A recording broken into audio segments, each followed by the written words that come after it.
نبی رحمت صلی اللہ علیہ وآلہ وسلم نے 4 چیزوں سے پناہ مانگی ہے۔ پیارے آقا نے فرمایا کہ لوگوں تم جہنم کے عذاب سے رب کی پناہ مانگا کرو۔ دوسری بات آپ نے ارشاد فرمائی قبر کے عذاب سے پناہ مانگا کرو۔ تیسری بات آپ نے ارشاد فرمائی زندگی اور موت میں جو آزمائشیں آتی ہیں ان سے پناہ مانگا کرو۔ اور چوتھی بات میرے آقا نے فرمائی مسیح دجال کے فتنے کے شر سے اللہ کی پناہ مانگا کرو۔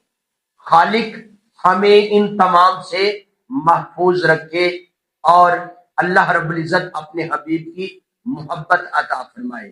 ویڈیو اچھی لگی ہو تو اسے شیئر کرے تاکہ شاید کسی کی اصلاح ہو سکے۔